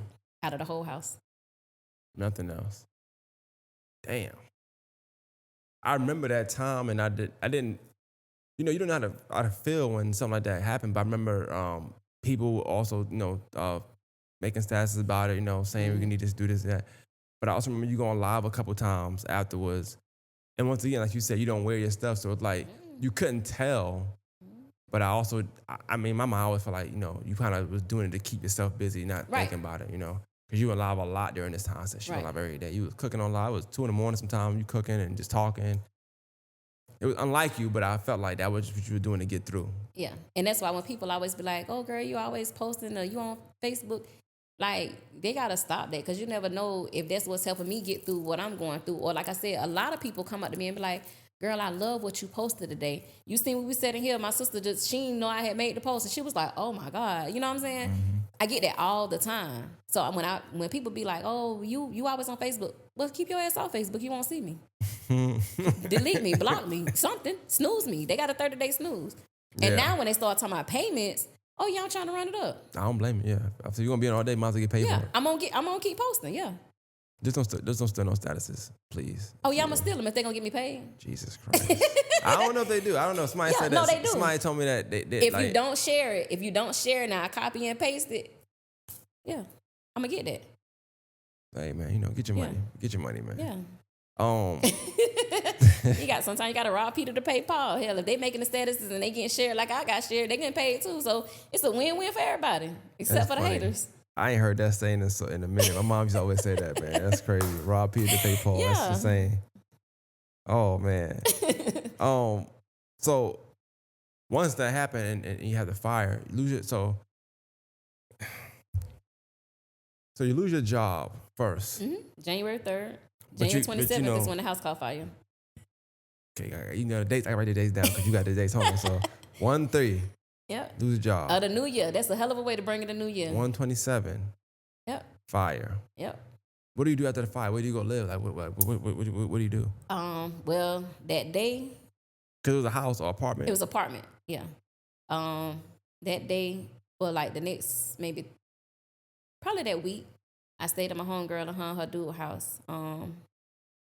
But the apartment complex, they had gave me the option. They was like, we can let you break your lease, or we can put you in another unit. So I'm like, shit, y'all can put me in another unit because I done lost everything. So imagine what I would have to do in order to try to get into another apartment. You know what I'm saying? Mm-hmm. I already got to get everything all over, but on top of, so I was like, no, y'all just put me in another unit. So I was out of a place to stay of my own for like a week because they put me in another unit. So once I got into that new unit, thanks to, the people in the community, the donations that they gave me, I was able to start putting pieces back together, you know what I'm saying? But it wasn't like, I don't think you can ever get that back. Yeah. So Yeah, because that makes sense though. But I mean, that does help at least with the moving forward part. So, what kind of like state are you in now? Like this happened, lose your job, house caught on fire. Like where your mind at now? Like as far as like with you, like you being you being a parent, you trying to move forward in life. It kicked me back into depression. It did. Did you start drinking again? No, once I got over it back mm-hmm. then, it's like I knew like drinking it's not gonna solve your problem. So now I can drink and I can enjoy myself. I can casually drink. Like, I don't think I'm gonna ever go back to that. Okay. Yeah, nah. Just was curious on that part. Yeah, So how did the rest of that time go? Like, cause it was. I don't know. It was kind of rough. Having to find a job, having to replace stuff. So I got a job out in Thompson. Once my lease was up there, I got into a better apartment. Where did I go after that apartment? But you worked in Thompson? Yeah. What? And how long had you had the other job when you lost it? Like how long had you worked there? Almost 2 years. Okay. Yeah. I'm trying to think. From there, I went to. Oh yeah, so I moved to a better apartment. Still had my job. My car went out on me. So when my car went out on me, I had just moved into my apartment, a bigger and better apartment.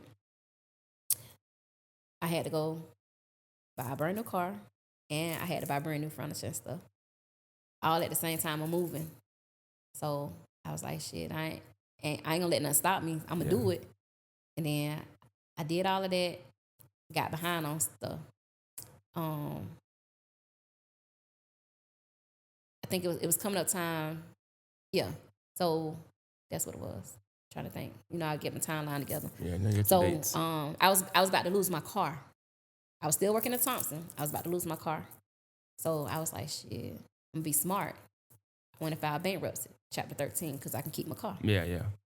So did that on a Monday, April 14th. I went and paid to do my bankruptcy on the because they did come and pick up my car. So I had to go pick up my car after I did the bankruptcy. So on a Tuesday, on the 15th, I went to go pick up my car, but they had took it out to outside of Atlanta because they was about to auction it. Mm-hmm. So I went to go get my car. I ain't pay attention when I picked up my car that they didn't put my tag back on my car. So, when they repo your car, they take all your personal belongings Put it off back. of the car and out of the car. So I'm coming back down 20, and I guess Georgia State, seeing I had no tag on my car, they pulled me over. Damn, I ain't know I had a warrant on me. Jesus Christ. So, because I was on probation prior to all of this. So my house caught fire. Like the same day that my house caught fire, the probation office called me and was like, you on unsupervised probation. We're going to keep in touch because the next phone call, we're going to terminate your probation. So I'm like, all right, cool. Perfect timing right now. Okay. So I wasn't thinking about probation when the house caught fire. Like, I ain't got no address for me to give you, for one. Mm-hmm. And for two, you told me I was on unsupervised, so I'm thinking I don't got to report nothing. It makes sense. Now, I didn't have to report, but they at least still needed an address. So that was like a probation violation. So they pulled me over. It was like, man, you got a warrant on you for probation violation. And this was just April. Gone. So, like, okay. They take me to Morgan County Jail. I sat there for 3 days. On that third day, Columbia County had to come and get me and transport me to Columbia County. So in my mind, I'm thinking, all right, cool, it's probation violation. They're going to let me pay the rest of my probation fees. It was like $450. And y'all going to let me out. No, not in Columbia County. I sat in there for 4 months. That's insane. I just came home August the 21st. Oh, that's insane. I offered them to do what I asked them to do when I initially got there. They let me pay the $450, and then they terminated all of my probation. So just so I'm gonna be 100% sure, you stayed there for the price of $450. Yeah, I offered them to let me pay the $450, and they terminated my whole probation. So I'm not on probation no more. But they took 4 months of your life for no reason. Yeah, I missed my baby's sweet 16 and everything. My birthday was in there. My grandbaby birthday was in there. Yeah.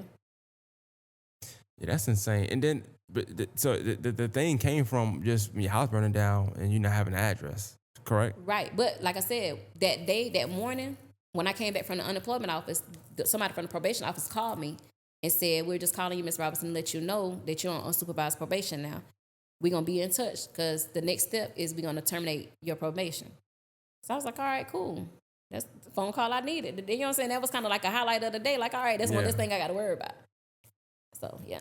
But I don't know, just doing 4 months for violations. I see if you had a gun on you or something like that, or you was drinking when they pulled you over. I had just got off from work at 3:30. I got on the road because I had to be to the place by 5, and I was coming back home.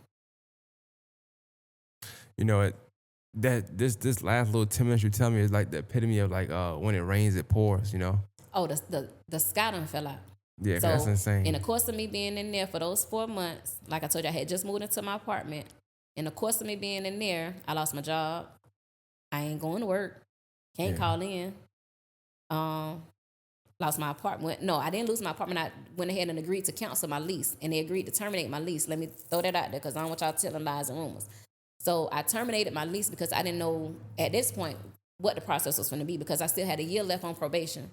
So the first time I went to court, the probation officer, she was being real nasty, and she told him that she recommended me do the rest of my time on probation. So at this point, we didn't know what was going to happen. So the apartment complex, they agreed to terminate my lease. So that'd be one less thing for my son to have to worry about while I was in there because he was basically handling everything for me. So I lost my job, went ahead and did away with my apartment, and then, so my job and my apartment came home because that day when I went to go do the bankruptcy, it's the process with bankruptcy. You have to go to court once you file everything and let the judge sign off on it, and that's going to finalize everything. Okay. Well, when it was time to go to court, I was in jail. Yeah. So it was never finalized. So a couple of days, I'm out, you know what I'm saying? My sister let me stay with her. she be killing me, boy, to get me out of the house because she not finna let me sit in there. And, you know what I'm saying? So we go out, we having a good time. Shit, my niece calls like, hey, they out here getting auntie car. So now I'm back all the way back over at 1, 2. Yeah. So yeah, it's definitely when it rain and pour, the clouds open up. Floodgates. Oh, you know, I've had similar situations. I always feel like I try to in the moments I try to just hope it don't get worse. You know what I'm saying? At this point, I don't think it could get worse.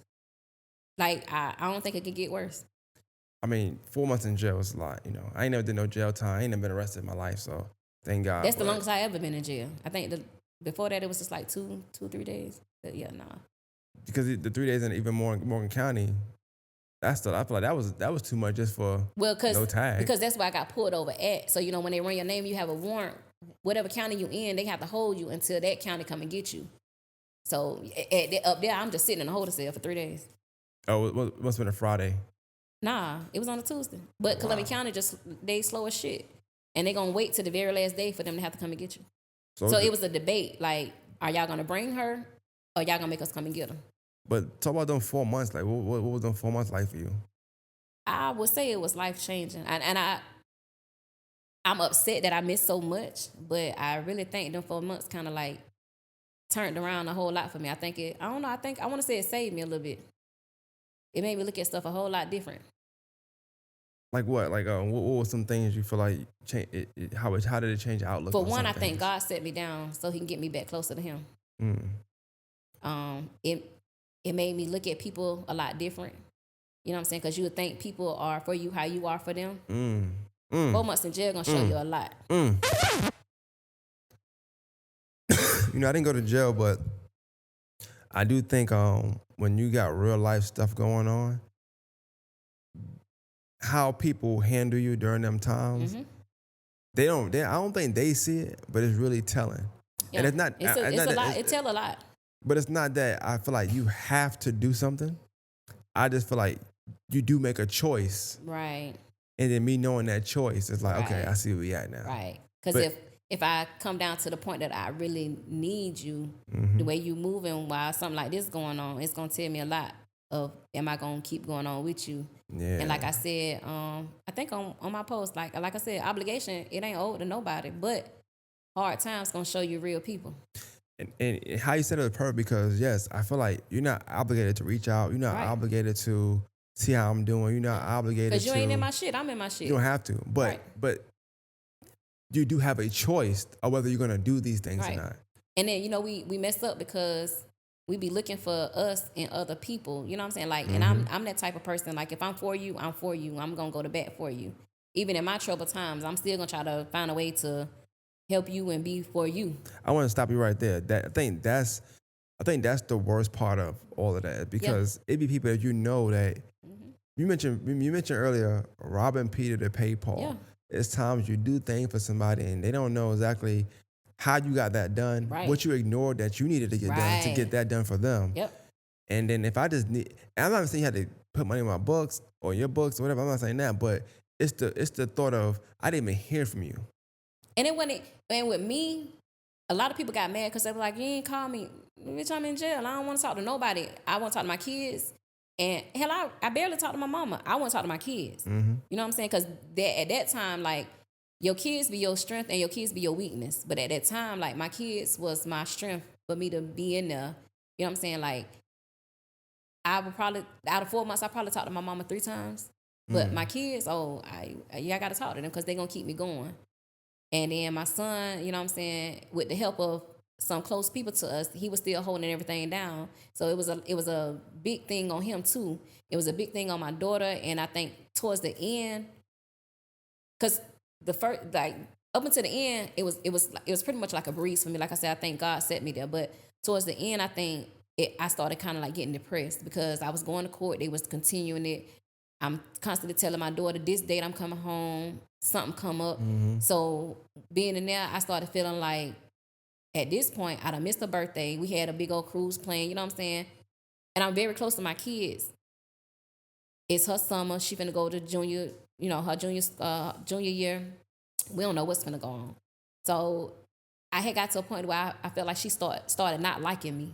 Not liking me because I'm a bad person, but not liking me because something that I did had me to be away from her. So it's like I start calling her, and she was kind of like getting distant or like kind of like nonchalant. Yeah. And then we one of the same, so it's like I'm nonchalant. So now I don't want to call her because it's like, shit, I'm calling you and you ain't. So we went a couple of weeks without talking, you know what I'm saying? But it wasn't me to punish her, or I didn't think that she was punishing me, but it's like, why I keep putting this hurt on both of y'all when you call home? Mm-hmm.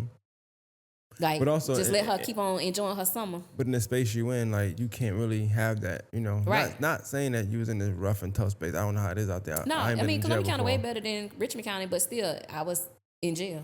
Yeah, so it's just like, but you got all the time. So it's like, it's no point in me calling if it's going to be that way, because now, right, ruining my day. I'm already in this month. I'm already in here. Right, I'm already in here. You know what I'm saying? I want to talk to somebody want to talk to me.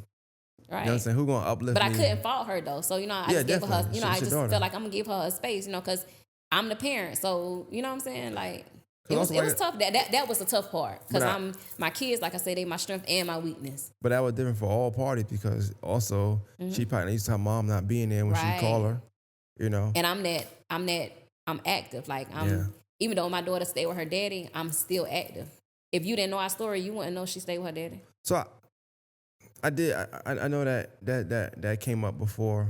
I hate answering this question because I don't might think I'm talking about them, but do you feel like if somebody do know that and they address that or they put out, I feel like that's personal. Do you feel like that's something that should be thrown around, or are you okay with that? And then when they throwing it around, I want them to throw around facts, though. I ain't gonna say who I'm talking about, but you know who I'm talking about. Yeah. Like, throw out facts. You know what I'm saying? Like, my daughter daddy don't have full custody. I didn't lose custody. We went to court and we have joint custody with the agreements that she lives with him. And me being the person that I am, I'm not a selfish person. You know what I'm saying? And I know, and again, not to belittle myself, but I'm a real person. Not to belittle myself, but I would have been a fool not to let my daughter live with her daddy. You know what I'm saying? There's a lot of bitter women out here. They would have been bitter and selfish to the child to say no. You know what I'm saying? I know my daughter, she gonna be probably better off over there. Not to say I'm a bad parent, but he have more resources and he have more, like, you know, he more stable than I am. You know what I'm saying? So why would I not let her go over there? And as a parent, as a girl who, I still to this day, like, you earn for that relationship with your dad, and he didn't come up like in a family where they show emotion or they show love. You know what I'm saying? So I felt like this is something that she needed and he needed, because I felt like with my daughter being there, it's gonna mold him into being that person. Right. You know what I'm saying? Right. Like, they ain't a type family where they tell you, oh, I love you every time I talk to you. You know what I'm saying? But with me and my kids, that's what we do. Me and my mom and me and my siblings, that's constant. If we talk to each other, I love you. You know what I'm saying? They ain't have that. So why would I take that from him and her, even though in the beginning of the process, I felt like he was being petty. He was being bitter. I ain't gonna lie, it was, because I felt like, and we both have different feelings, because we talk about it all the time now. And, you know, his thing was, how did he put it? I didn't do back to, if it's not his way, it's no way. You know what I'm saying? Like, so when we agreed that she lived with him outside of the custody, it was things that he was telling me to do or asking me to do, and I was like, no, I ain't doing that. You know what I'm saying? Like, no. Yeah. Because if it was the other way around, like, I never put you on child support. I never was that bitter baby mama hounding you like, oh, she need this, that, and the third. I was never that person. So now that it's reversed, no, I'm not gonna do that. She over there with you. That makes sense. Then it got heated a little bit. But again, once we saw past that, it still turned out to be a good thing, because my daughter now gets to be, for one, in a stable atmosphere. You know what I'm saying? She gets to have that bond with her dad. And I've noticed over the years, I can see him changing as far as like the emotional type person. You know, at first he was the daddy who, and this was to all of our kids, I'm the maternal type person, if you understand what that means. And then he is like, he went with all that. Like, I'm babying them, coddling them, and I'm the cheerleader. He don't do that. But now I've noticed as she's getting older, I'm appreciative now because they're spending more time together. I'm starting to see their bond blossom a little bit, and that's what I want for both of them. So Okay. it even out a little bit. Like when you think about not even just the last 4 years of life, 3 years of life, but just think about your life overall. Cause you done talk about a lot in here. When you think about everything, like where do you see yourself going like now? Like now that you done been through everything you've been through, you done had a rough last couple of years. It seemed like, where do you see your life going now, and what are you doing to kind of push yourself in I guess in a more of a positive direction, hopefully, upward direction. So I do have plans to start school for CNA and medication aid next month. So hopefully once I finish that, I can go work on the road with my cousin. She do on the road travel. Okay. And then once that, like I'm at the point now, I'm ready to get married. I want to buy a house. You know, I'm looking towards those type things. Like I'm ready to be married and settle down right now. Yeah. I like that.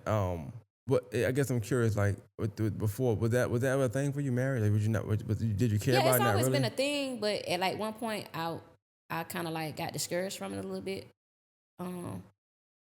I think I could have married him, but I feel like that would have been signing myself up for no. And again, not to take away from him, but it's like because when we good, we great. When we bad, Yeah. it's World War III. But yeah, we could have been married, and I think he'll be a good husband. You just gonna get cheated on a little bit, but he's a good husband. Yo, you gotta relax. What the fuck? What? No, man. A little bit. Yeah. Well. Not too much. Yeah. I mean. Yeah. That's funny.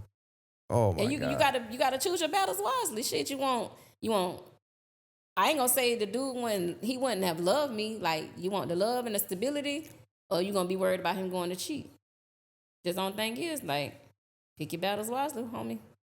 Because at some point, like I might want to get my leg back. Can you take it? Yeah. And that's why I know. And we joke about it now because like even when we get along now, we'll be like just conversing with each other, just hanging out or something. And the conversations will start coming up, and I'll be like, yeah, you remember such and such? And you was doing such and such? He was like, yeah. And I was like, shit, I did XYZ. He was like, oh, man, you a bitch. And we dap each other up. Like, what you thought? Well, it's good that y'all got a good relationship, especially now. When we good, we good. Yeah. When we bad. But I mean, you know, that's life in general, especially when you got kids involved and stuff like that. And it's real if it's a relationship involved too. Yeah. It's not like I just had kids and y'all were just messing around. Y'all was together. So, and your relationship with your kids now, how is it like now? So being home. I don't know how long you've been home for, but August 21st. Okay, so about a month, almost a month, not a month, right not out even a month. month. Right out a month. Being home now, how do you feel now? How's your relationship with your kids, your mom, all that? I think the roles with me and my kids have changed. Like before I went in, me and my daughter was really, really, really like I'm close with both of my kids, but around that time, like me and my son, we very close. But at that point, I don't think he was wanting to hear what I was trying to tell him. You know what I'm saying? Mm-hmm. So I think with the time, with me being away, it kind of like opened up both our eyes. And me and him, we resumed our, you know what I'm saying, relationship. Because like I said, me and him grew up together. I was a child, raising a child, you know? Right. So everything that I went through, he was right there, like, you know? But I think now, my daughter, she's finding herself. It's kind of different when girls find themselves and boys find themselves. And I have to sit back and I have to just take it because I was that same girl. So it's like I'm looking at her, I'm looking at me and her. Yeah. So, you know, I let her have her breather, you know, let her have her. But I think we still have that closeness. It's just now you gotta come back and get everything back into perspective a little bit. Okay. Do you see yourself ever like kind of? I mean, I ain't saying you gotta do this per se, but like doing like any kind of public speaking podcast? Because you've been, I think you're entertaining when you go live. You're entertaining for the most part. But I do know before I started podcasting, just because somebody had called me on one time when I did start, and I think they mentioned that they might have mentioned, no, I heard it from time, but you and somebody else did a show at one point, whatever. Me and Kenyatta. Yes, yeah.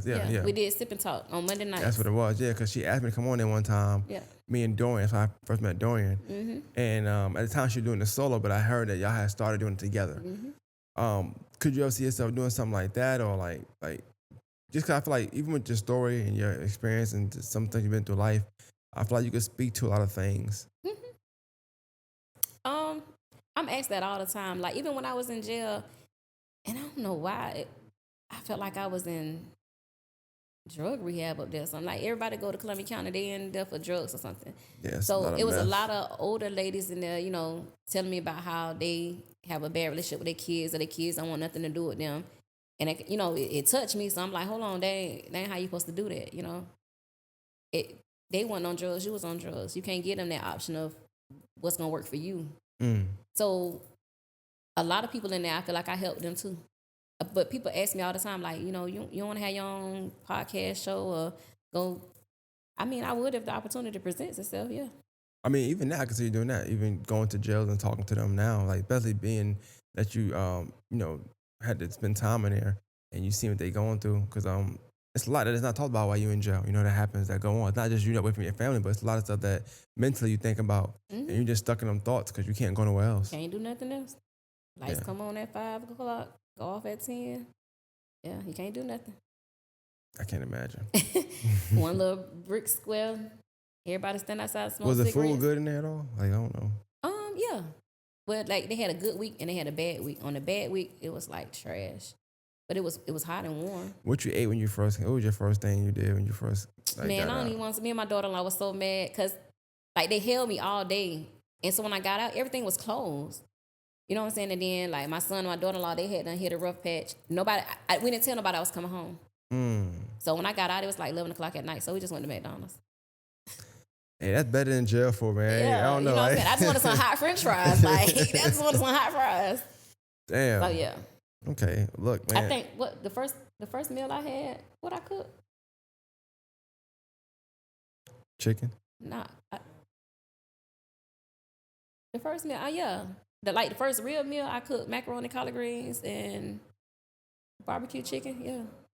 And it was crazy when my sister and my niece said that that's what we wanted. Be in jail, and like when the ladies think it's almost time for you to be the one to go home, they be like, "What you gonna cook when you go home?" Well, they went in that bitch talking like we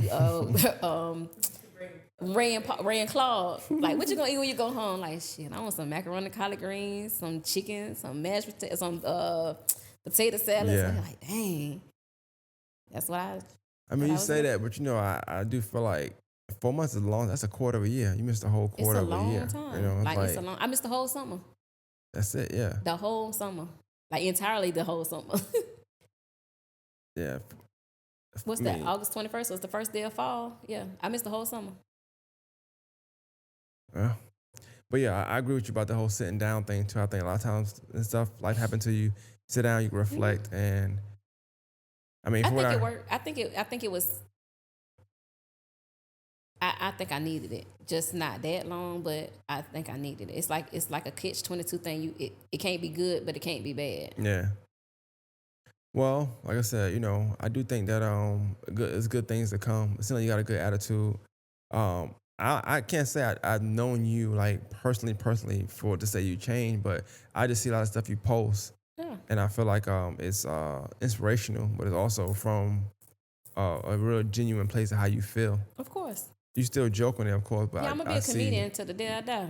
But I definitely see like the change in just your approach or like how you want to handle certain things, and I'm rooting for you. I hope that everything go well for you too. Sit coming back home, like I don't want to be in the in crowd.